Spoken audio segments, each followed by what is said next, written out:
he had handed him a piece of the wreckage, which he had to give back, unfortunately.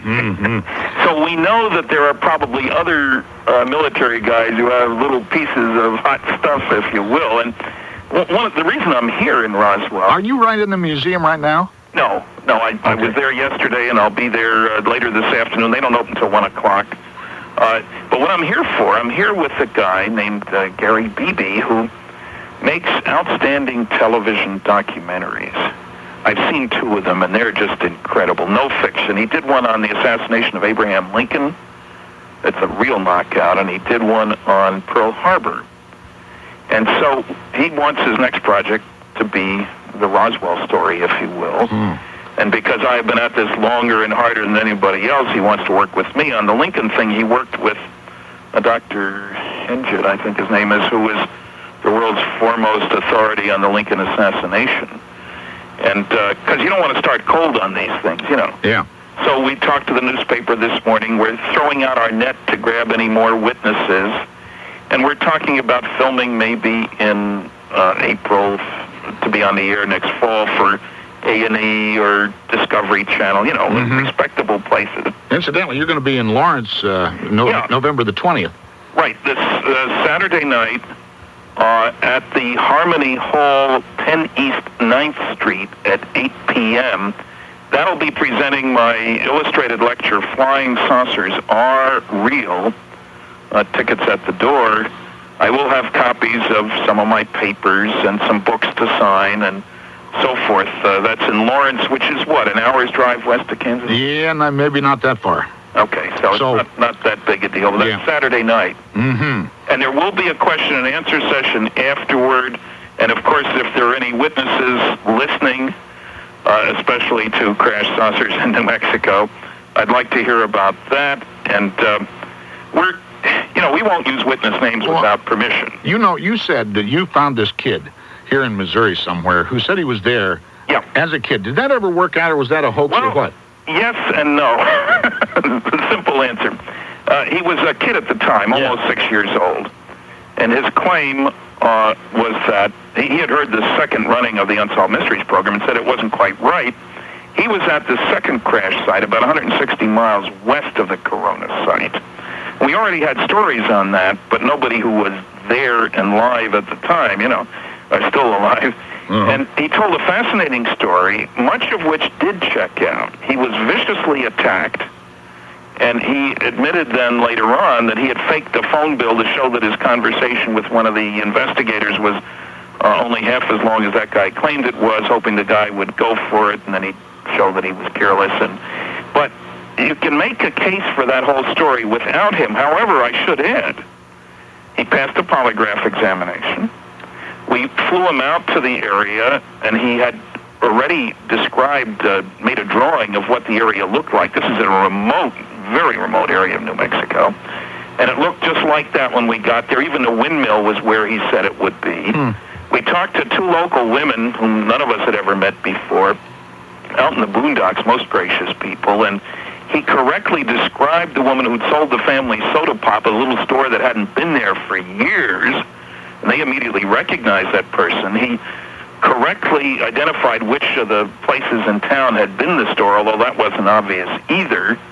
We were able to verify that his father, who had worked for Sandia National Laboratories, nuclear weapons lab, one of 2 in New Mexico, and that he had told a member of the church about a crash saucer. So, although he's been viciously attacked by people who have never met him, and I spent days with him, not all of his story is a lie. And what really got my attention from Gerald was that he had no way of knowing that 2 weeks before I talked to him, I had been talking to this mortician that I mentioned, who was finally describing the military people who were at the base hospital who threatened him and told him to shut up and so forth and so on. He described them as a nasty red-haired SOB and black sergeant. Yeah, I remember that in your book. And Jerry, out of the blue, with no way of knowing, because I hadn't transcribed the conversation, that was an in-person conversation, nobody could have been listening on my phone. He was describing the military guy who came along and threatened everybody. and he described a nasty red-haired SOB and a black sergeant, which was a very unusual combination because the Army wasn't desegregated until 1948. And so those who want to say that his story is all baloney have to explain a few things. You know what I mean? Yeah. Stan, what do you suppose ever happened to that crash and those bodies? Where do you are they still somewhere? I would certainly expect that the wreckage has been re-examined, pieces of the wreckage at least, many times because our analytical techniques have greatly improved, as you can imagine, over the 6 years. I would expect the same thing for the bodies. I mean, after all, we can do things now with genetic typing and all that sort of stuff that would have been totally incredible back in... Hell, we might even be able to clone them now. Well, Jurassic Park in space. Well, wouldn't that be something? But, so I would certainly expect... Now, for people who wonder, how can you cover something up? 2 points that need to be made. One, the annual black budget, not under congressional control, of the United States government is running $35 billion a year, according to a guy who's won 2 Pulitzer Prizes, Tim Weiner. One of them, incidentally, was for that Hyatt Hotel collapse. Here? Yeah, right there in Kansas City. Yeah. And the other was for this black budget stuff. So $35 billion a year is a lot of cover-up. I mean, that's not 6 professors and 12 grad students. You mean that's their cover-up fund?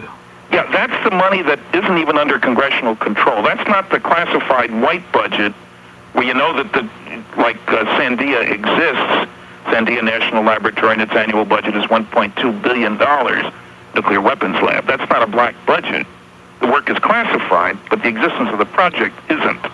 I'm talking about strictly classified. About half of that for intelligence work, like the National Security Agency, the CIA, the DIA, the NRO, and about half for fancy technology, stealth aircraft, and Lord knows what else is going on. And they don't tell us about what's going on. That's the first point to be made, that that's a lot of stuff that's being covered up. Secondly, if you can hide 15,000 nuclear warheads, or whatever the number is, and a lot of chemical and biological warfare agents, then surely you can hide a few bodies and a few pieces of wreckage. You suppose it's still around somewhere, then? I would be certain that it is.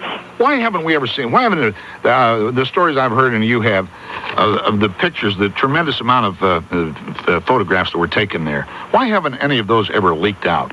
Well, because classified material, stop to think about it. There was one Daniel Ellsberg. He dropped a few old historical documents out, and they were ready to prosecute him. You remember that stuff. There are hundreds of millions of classified documents. How come you guys aren't deluged with them all the time? Because they're well protected. And people think, well, guys wouldn't keep secrets. Well, when you sign the papers, and I worked under security for 14 years, you sign the papers, you agree that you recognize that A, you will never release anything that you learned while under security. That's in perpetuity. And B, you understand that the penalties include death, life imprisonment, huge fine, loss of all benefits, all these other things. The intimidation factor, and I say this, as I say, having worked under security for 14 years, is very, very strong.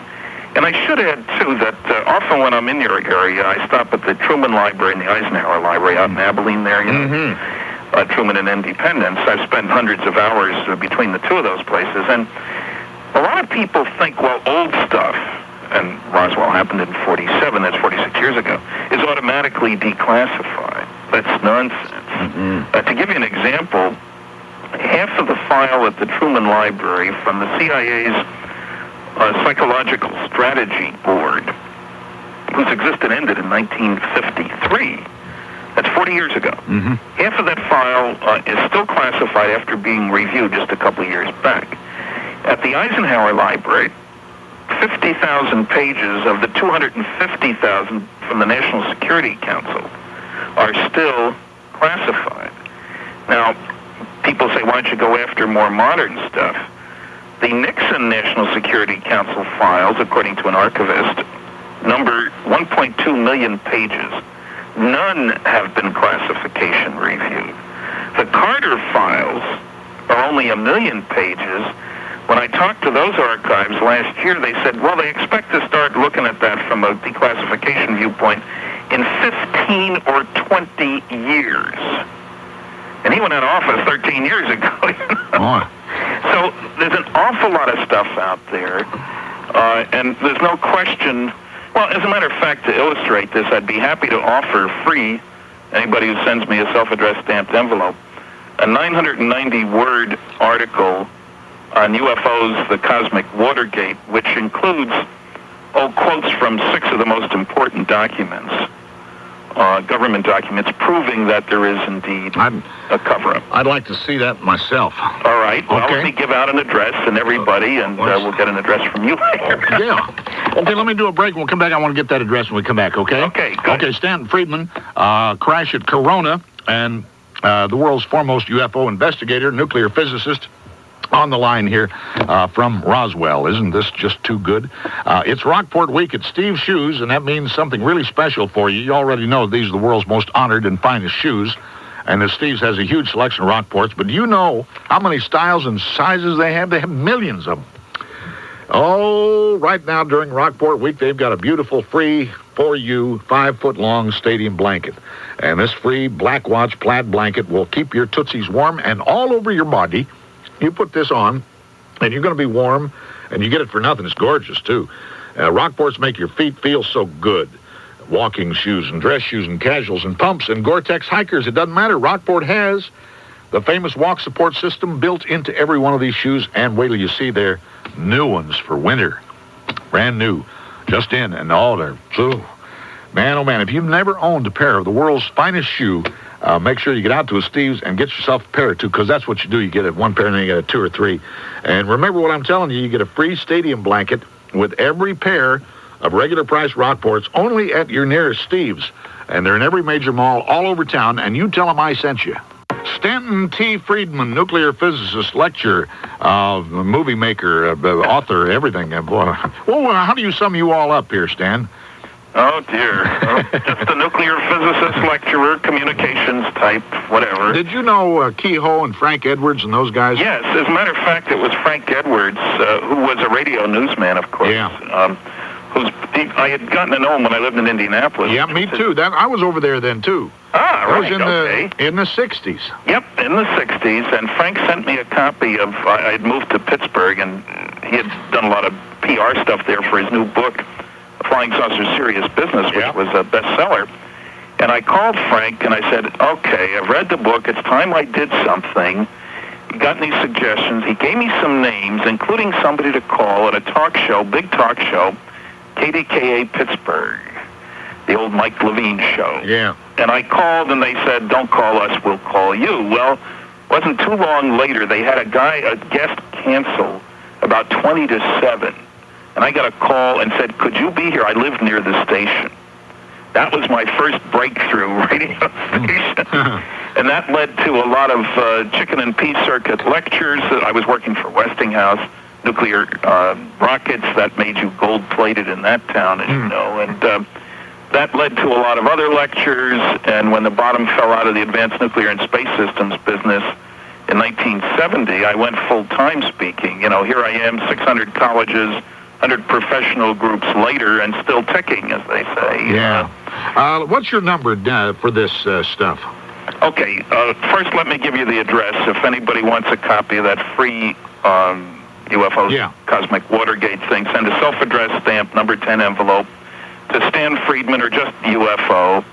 They know me. Post Office Box 958, Holton. That's Houlton. Maine, M-E, not M-A, 04730-0158. -0958. You know, it's the post office box repeated. If anybody wants to call me, I'll give my number. Of course, I won't be home until Monday, but I do have a live answering service, especially if there are witnesses out there. My number is area code 506-457-0232. Now, that's in New Brunswick, Canada. 506-457-0232. It's right next to Maine, but it's easy to send mail to Maine. What's it like down there in Roswell. Do you talk to the people that were around in those days? What did they say? Well, the town is very much behind the museum. I was at the newspaper today. Everybody was interested. I brought along, it was kind of a surprise, none of them had seen the headlines from the Chicago Daily News, the Spokane Daily Chronicle, the Los Angeles Herald Express, right across the whole top of the paper. Army captures flying saucer, you know. I didn't know that was in any other papers. Well, most people didn't, and even the people here didn't. But, you see, it was an accident of timing. The press release here, and I was with the man who released it last night, was put out about noon New Mexico time on July 8th, 1947. That was too late for all the morning newspapers in the country, but just in time to make it into the evening papers from Chicago West. And, of course, evening papers have been going by the wayside, wholesale for years. But and everywhere I go when I get a chance, I stop and check out the local library to find the evening paper for that date. And it was headline stories in Sacramento and Denver and Spokane and Seattle and, all the western cities. But the cover story came out 4 hours later, just in time to get it into the latest paper that I found, the Racing Results edition of the Los Angeles Herald Express. So they have the original story in headlines with print, an inch and a half high. Then about half-inch high print, General says saucer is radar weather gadget. It just made it in time. And all the morning papers the next day, including the New York Times, the Washington Post, the LA Times, etc., only had the Ramey, the General Ramey, who put out the cover story from Texas saying it was just a radar reflector from a weather balloon. Ramey empties Roswell saucer. So if you only look at morning papers, you'll never know that this was big-time story. And it was. And I'm looking always for more of those papers. But the point is that witnesses should recognize that a couple hundred people have already talked. Now, of course, I want the doctor who did the autopsy, Yeah. On a scale of 1 to 100, how certain are you that this happened? 99.5? Oh, boy, that's... Oh, yeah. The evidence is truly overwhelming, especially when you get independently the same story from different people. And just this morning, I was talking to a man that I had talked to first, 13 years ago. He was the manager of one of the local radio stations here in Roswell, KGFL. And he said, well, gee, I don't know a lot about this, but there was one key piece of data he had. He took the call from Washington, from a senator's office from New Mexico, saying that we understand that you have done called a wire taping. Remember the old wire recording machines? Big monster. Yeah. The station owner, a powerful man, a lot of Washington connections, had taken the rancher who had brought in the wreckage and kept him at his home and had done this recording. The station manager gets the call from this guy in Washington saying, if that story runs, you're going to be losing your license tomorrow morning. Yeah. And, you sit right across the table from this man, and it's awfully hard to reject that testimony. Yeah. This is the greatest story in history. This is the biggest thing ever. I say at least from the last millennium, so I don't get into trouble with some of the religions. That we have been visited by creatures from another world who crashed, and we have their bodies or somewhere. And why? Whose decision was it to cover this up? I think at that time you can understand the decision on several levels. One, New Mexico was where some of our most classified research and development was going on. The first atomic bomb was tested here in New Mexico. All the captured German V-2 rockets were being fired at White Sands Missile Range. Kirtland Air Force Base, home of the Armed Forces Special Weapons Center, Sandia National Lab, Los Alamos, Roswell, only atomic bombing group in the world. The government certainly had concerns about who are these intruders? What are they doing here? They weren't at Disney World. Yeah. Secondly, they couldn't answer any of the key questions. I mean, we just finished the world's worst war, 50 million Earthlings killed, 1,700 cities destroyed. 2 years ago, the world was in chaos, as you know, in 1947. Sure. A lot of starvation going on. A lot of countries that hadn't been able to rebuild yet. What are you going to say?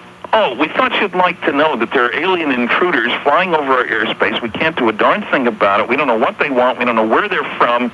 But we thought we ought to tell you. Yeah. You couldn't do that. Yeah. Now, remember, the intelligence agencies, the old Atomic Energy Commission, the Air Force with the nuclear bombers or bombers with nuclear weapons, the Cold War was already heating up. So you could hardly go public, and the decision would have been made by the president and his cabinet and intelligence agencies. And I believe they established shortly thereafter this Operation Majestic 12 to deal with it. Interestingly enough, it had the first 4 directors of Central Intelligence and the first Secretary of Defense and the top engineer scientist in the country who'd been over the atom bomb program, incidentally. So I think he would call on them. And the other part of this is, if you got wreckage, you certainly hope that you can learn some new technology. Wouldn't it be great to be able to fly the way the saucers were flying then? Mm-hmm. You know, our speed record in July 1947 for aircraft was 625 miles an hour. Yeah. For a supersonic flight in September, and people had timed these things at going like 1,500 miles. Yeah. So you'd certainly want to make sure that if there was new technology to be gleaned, that you would get it. You'd have to do that in secret. I mean, if you publish in a scientific journal, the Russians read those too, you know. So it's understandable now why they've kept it up. Yeah, that's what I was going to ask you. Why? Well, okay, I would give 5 reasons for all governments. Remember, this is an international problem, lots of sightings in the Soviet Union, and one Las Vegas newsman has been to the Soviet Union, brought back 400 reports, military reports of UFO sightings. He's the guy that did the Lazar story, isn't he? Yeah. Now, I disagree with him about Lazar, certainly, but George Knapp is a fine newsman, and I'm waiting for the translations of those articles.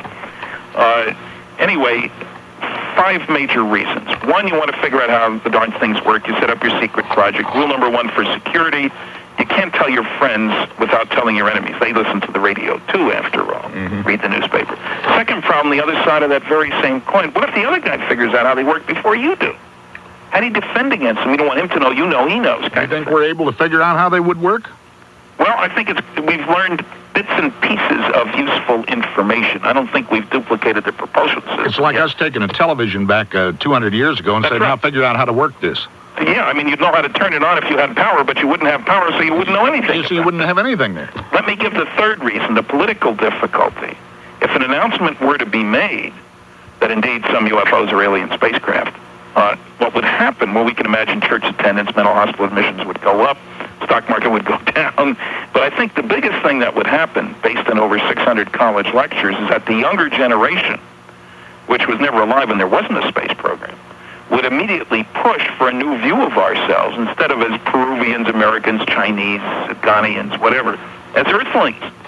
Obviously, from an alien viewpoint, we are all Earthlings. Mm-hmm. We tend to forget that often. Mm-hmm. There is no government that I'm aware of on this planet that wants its citizens to owe their primary allegiance to the planet instead of that individual government. Nationalism is really the only game in town. Now, there's a fourth problem, religion. Certain fundamentalist groups have made a big deal about we're the only intelligent life in the universe. This stuff is the work of the devil. Mm-hmm. They'd be up the creek without a religious paddle. And you may have noticed that from 1980 to 92, the religious right was a powerful influence on the government of the United States. Sure. And finally, what I call economic discombobulation, because I really don't know what else to call it.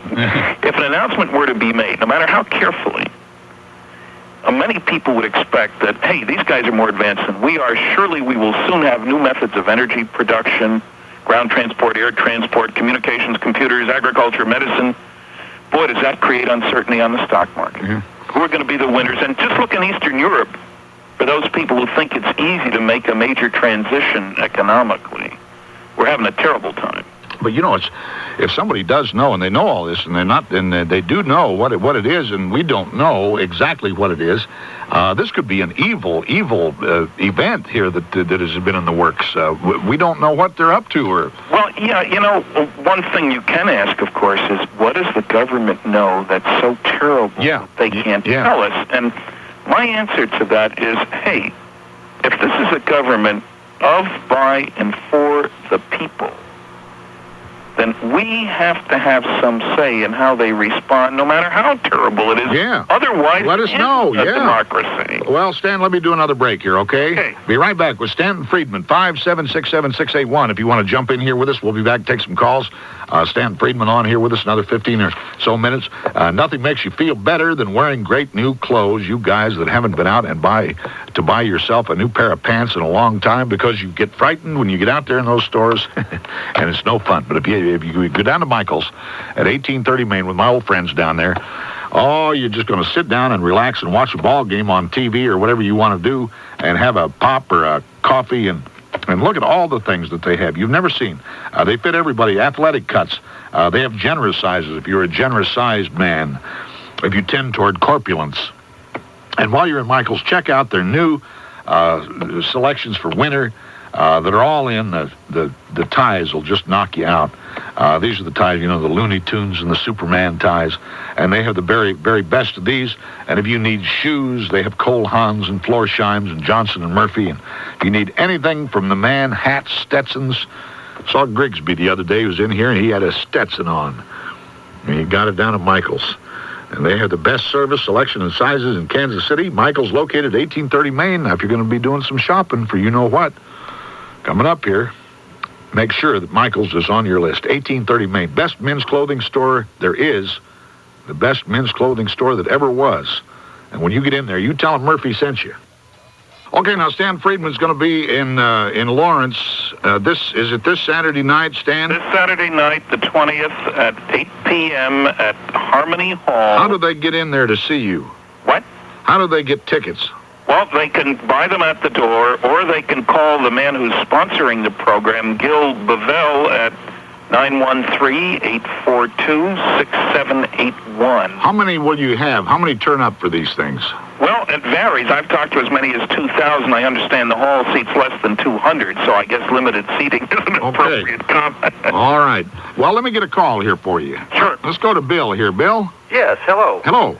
I got a couple of quick questions. Sure. First of all, if we have been visited by beings from other worlds, obviously they're fairly intelligent. Yeah, I think that's a fair comment. And, so what I can't understand is if in fact, they have the capacity to make machines that can travel interstellar. Yep. That they would have also the technology to,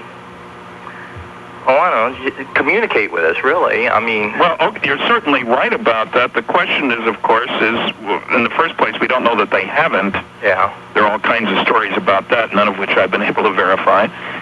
Secondly, we don't know that they want to. I don't often walk in the woods and talk to the squirrels, although, interestingly, the other day I'm sitting on my front porch and a squirrel came up and I did shout at him to get out of there. Hey, squirrel, get out of here.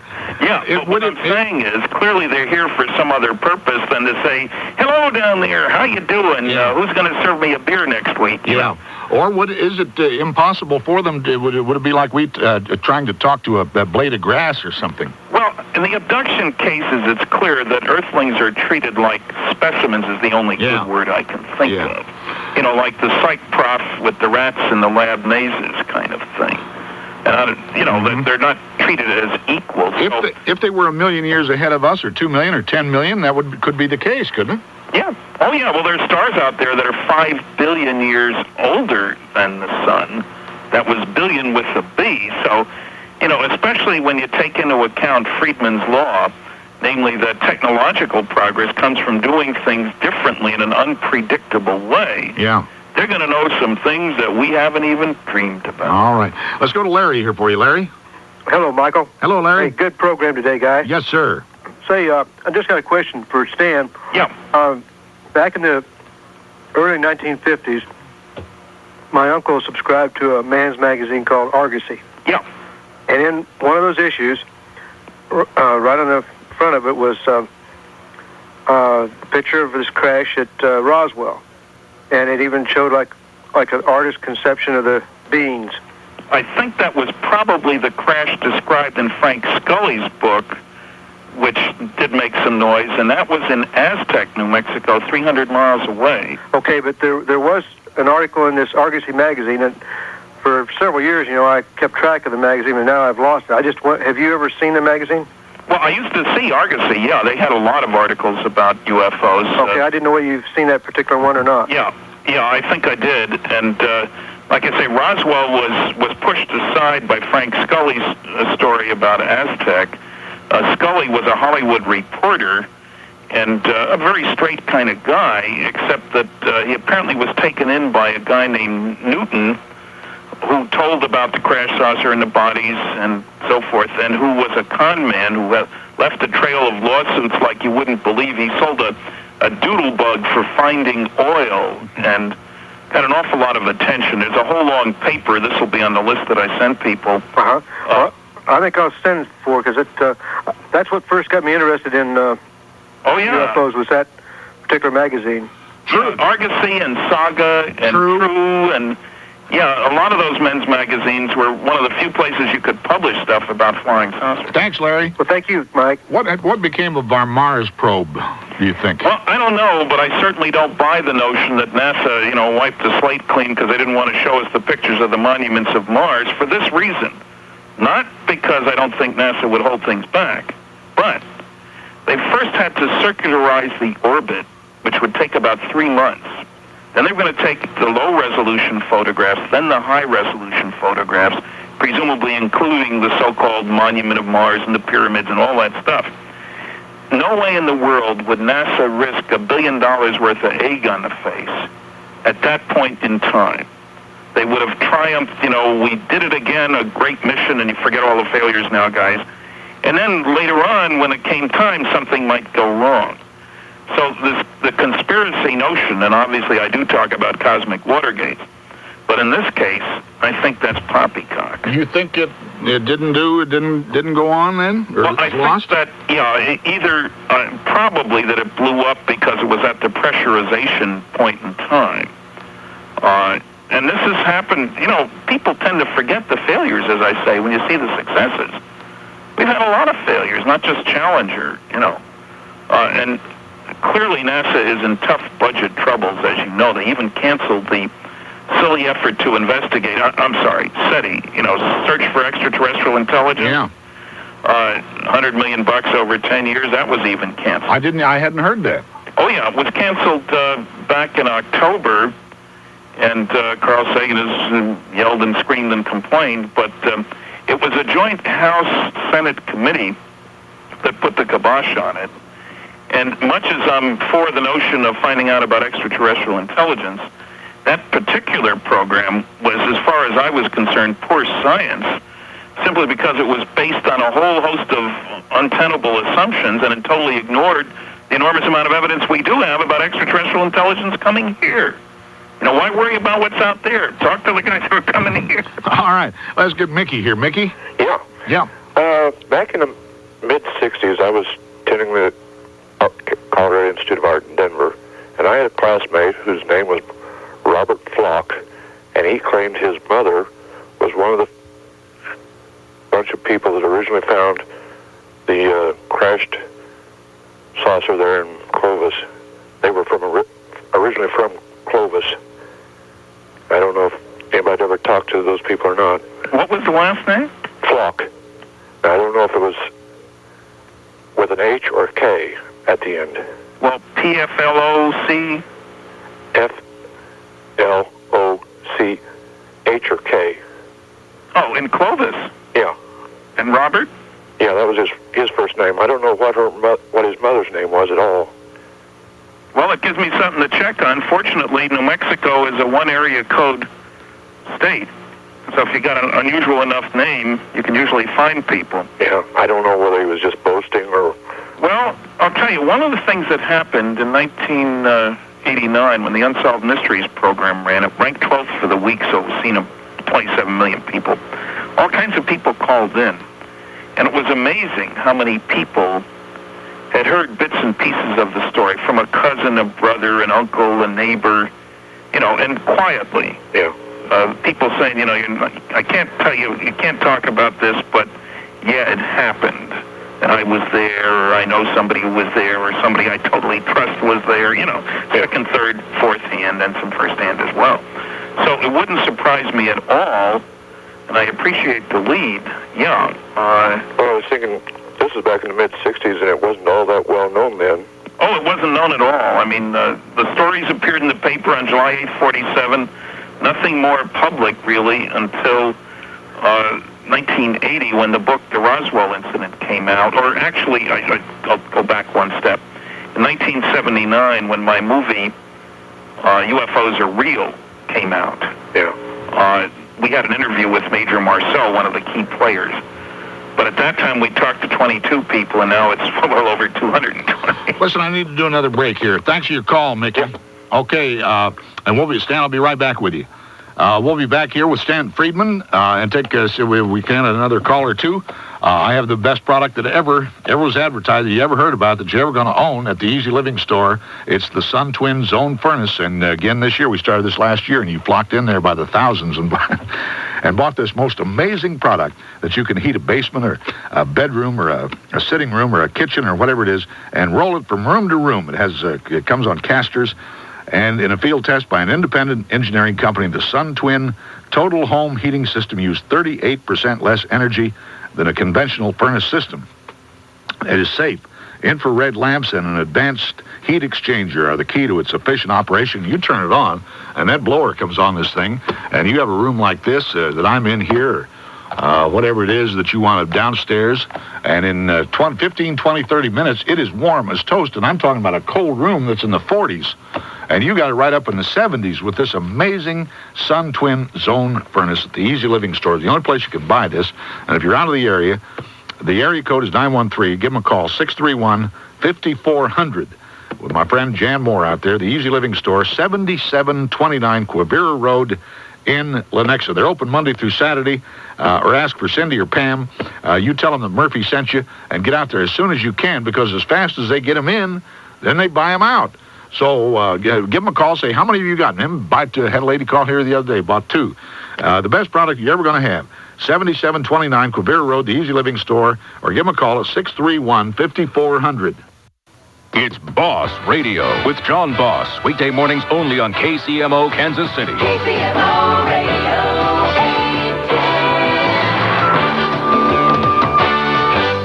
810. It's 1 o'clock. CBS News, this is Mitchell Krause. The strike by as many as 21,000 American Airlines flight attendants that began this morning is causing severe problems for passengers. Reports from around the country indicate that American has canceled many flights, and AP says only one American flight left Europe today. David Dow is watching the situation at Los Angeles International Airport. This usually teeming boarding area for American Airlines is now reduced to 2 lines of passengers hoping to book alternates to canceled or delayed flights. One Miami-bound passenger told me he's already missed a connecting flight, Miami to Caracas, and has no way of contacting relatives who are awaiting him in the Caracas airport. Another passenger missed a public address announcement and was stranded here when fellow passengers were bused to another airline for a flight to Chicago. One passenger said simply, "I'm mad." At what? Both sides, he said. The union says its members will be off the job for 11 days, including next week's very busy Thanksgiving period. And American pilots, a few of whom honored picket lines this morning, are said to be voting on whether to join the walkout.